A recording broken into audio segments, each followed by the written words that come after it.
hết chung là nó năm chào hồ nó sẽ cho con qua hiện năm chào hồ luôn vẫn chào nó này giờ chúng ta giờ thấy kiểu Sapa huyện nó nhưng mà nó những kiểu Sapa huyện nó sẽ cất pháo hoa ở trong huyện năm yên hoa đó nhưng mà như vậy năm Sapa huyện nó kể phải hiện năm tâm huyện nó hiện nay đi nó kể năm tâm huyện đây hay nó có pháo hoa nó là nhưng mà chắc nó do chín cái năm mà hồ mà cả nước sẽ giàu cái giàu mà nó sẽ quan trọng dễ phải dễ ô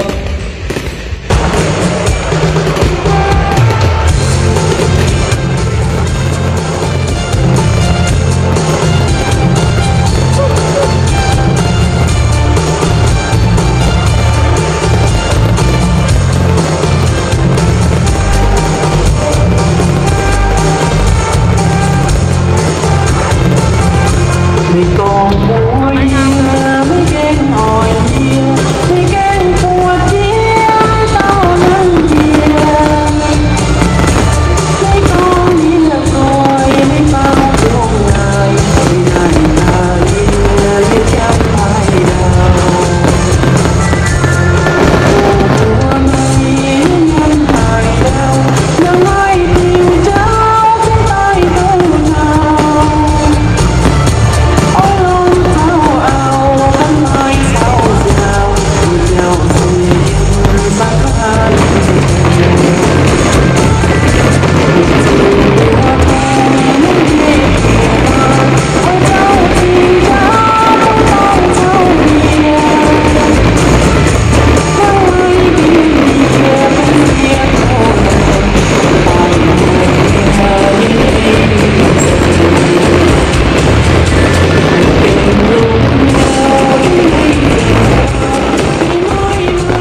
Hãy subscribe cho kênh Ghiền Mì Gõ để không bỏ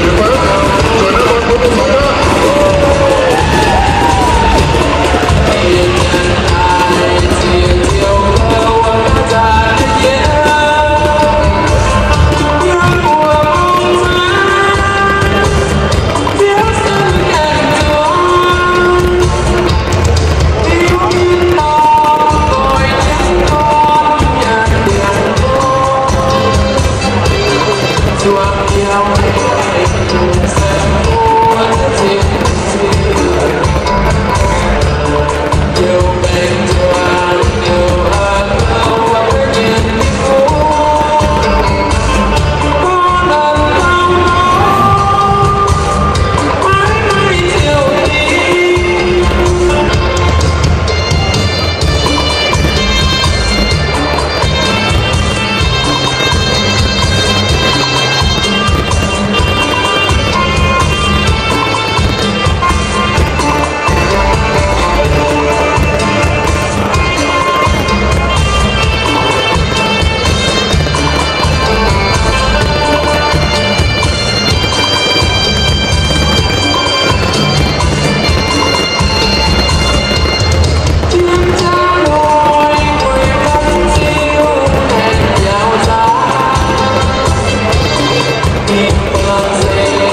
bữa chào luôn tìm ở đây thôi à chào bây giờ sẽ chăm có và mua nhiều một bữa ta nhiều một trăm có thì hồi nào vậy bây giờ nó bèn ra sẽ bèn chắc có nhiều một trăm có nhiều một quả và sau đó đã chặt chút bốn rồi thì nó bên chào